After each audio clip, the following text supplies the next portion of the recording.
When you get to be yourself mindfully, it means that you will be meeting all people, but particularly when you get to meet emotionally mature, self empowered people. That's what's going to always enrich more your day to day. But also, you will eventually, in time, calibrate to meeting a more bountiful number of human beings who have high emotional intelligence, which is different than those who do not. Okay, so number one, let's be mindful that the information that is out there is supporting those who want to work with emotions to be able to know how to do it.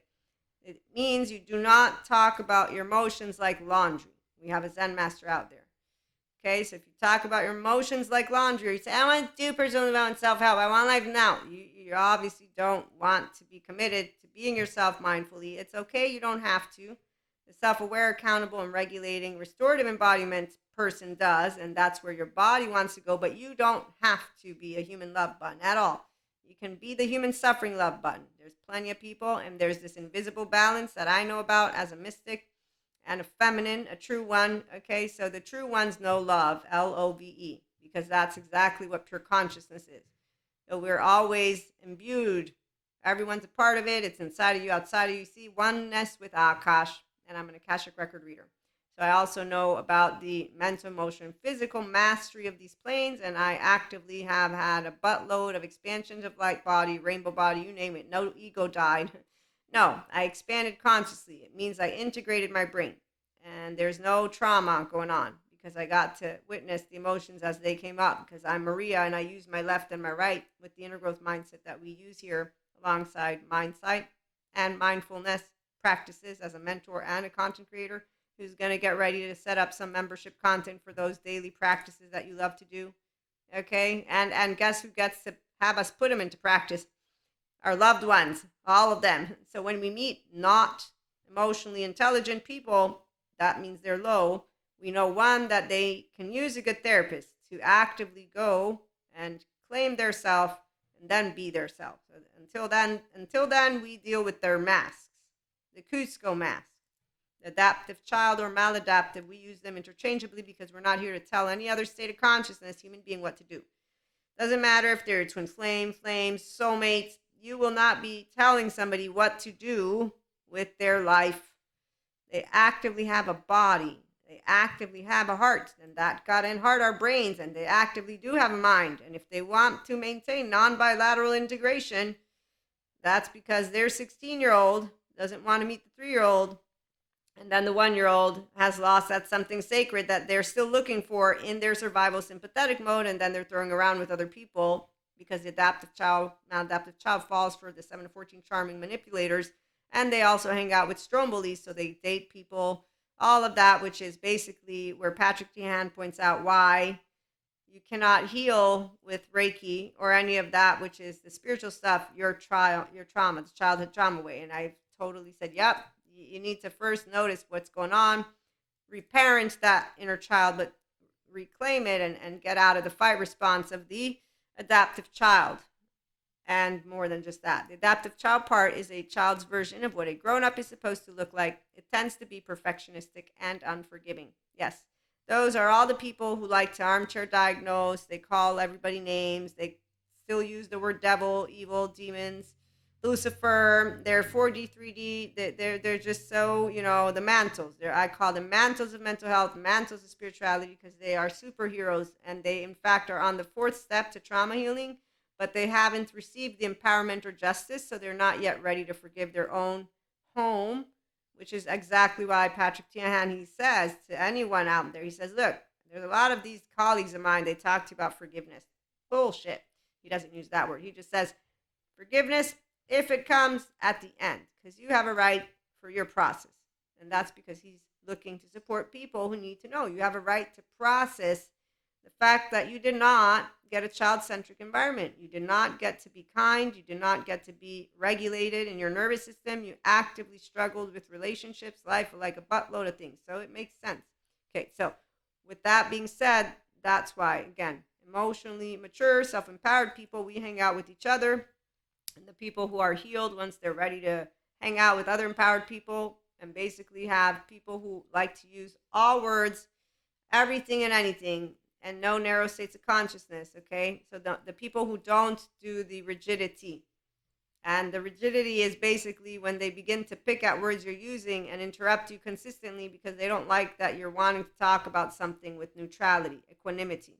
So equanimity is the land of above neutrality, and people who have not yet gone above that, which is why there's no forgiveness from here, it's called, again, the non bilateral integration. It's not continuing to, no, there can be, what happens is stuff surfaces. That's what it is. So they get to have stuff surface, and that's where that adaptive child charge and the child part charges, they get to handle it. Okay, so that that part is done with therapy. Once their window of tolerance is expanded and now they're not projecting, but they actively are aware, they go around and they say, hey, this is who I am. Hey, guess what? These are actively some of those things that can happen, just so you know, when I get dysregulated or upset. So, and here's how I'm working with it. And I would love for us to all be friends. So, can you have patience as I work through my shit with my good therapist? And all of us will say, yes, of course, that's the part. And so, here's why when I began to have more of the panic attacks, I began to tell people about it because I don't have shame.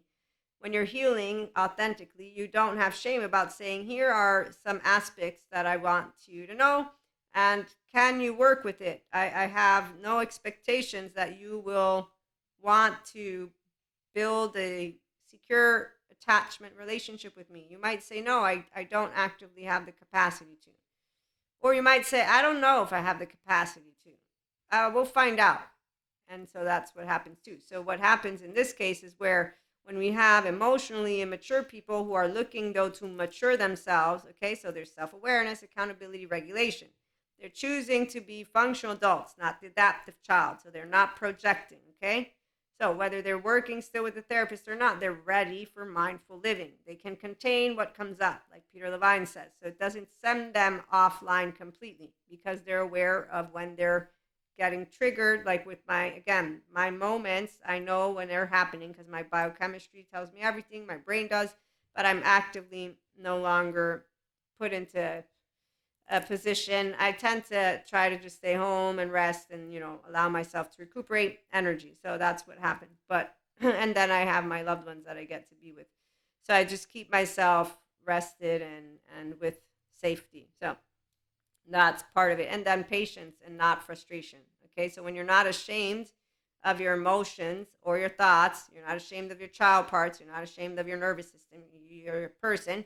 You can talk about it. You don't make it into big deals. So if somebody has something to say, which they do, it's like, okay, they gave me their thoughts again. And you can be annoyed by it, but not annoyed to the extent of saying, I don't want to be friends with them anymore. I don't want them in my life. No, that doesn't happen. Okay, so emotionally mature people, we're friends with people that are part of our herd that we chose. If we don't want to be friends with you, we'll actively do our best to make sure you know, but sometimes that doesn't work. So then we'll have to say, no, I'm not your friend. I don't want to be your friend. And I didn't think that I would have to say it to your face this way. I thought I made it clear by not becoming your friend. But since you made a statement that is false, I'm going to ensure you know the true statement, which is no, we're not going to become friends or acquaintances or have conversations. We're actively just going to see each other places because we sometimes are at the same place at the same time. That's it. So that has happened. My lovely regular listeners know the story. So we help people go back in time, not to relive their experiences, which is re-traumatizing, but to go back in time to change their experiences, to get in touch and give compassion to their younger self. Howard Schubiner, MD. So you do this with therapists, but then you also keep doing this mindfully with those of us who are mindful practitioners, the spiritual practitioners, holistic, the content creation, okay, all of that. So I like to organize things so that we can be sure to know that you have, first of all, that love affair with no particular person necessarily, but that you have a love affair with life itself. And that's because you have a love affair with you. And so you're able to be yourself mindfully. And so when you're meeting emotionally mature people, it's really awesome because you have enriching conversations. When you meet emotionally immature people, it's still enriching because you still get to put into practice your equanimity and your functional adult love language and behavior and mannerisms. And that's why you enrich all of the relationships that come your way. And we will be back with more. So if you are curious for mindfulness, mindset, one-to-one mentorship, reach out. Our masterclass is going to be a closed number, so you can reach out for that too. Email me. And I am in the works of a spiritual retreat that will involve aspects that integrate my mysticism. And so, again, if you're interested, that's also going to be a closed number, and it will be in Italy. Just so you know, I already have chosen the location, but I'm going to keep it secret for now. Well, actively, it's in the south. I'm in the Campania region, Naples City area. So that's actively, and then there's only one other potential location, but that's not a given at all. And so you now know. That way you can reach out if you're interested again, and as you get to know more of me and the content, and if you're up to having a fun time. And obviously, I do recognize a couple years from now, we don't know where we'll be, but I keep asking. So they keep telling me it's all good. Don't worry, you're all going to be here. So we can all hope. Okay, we'll be back with more shortly. Have a good one.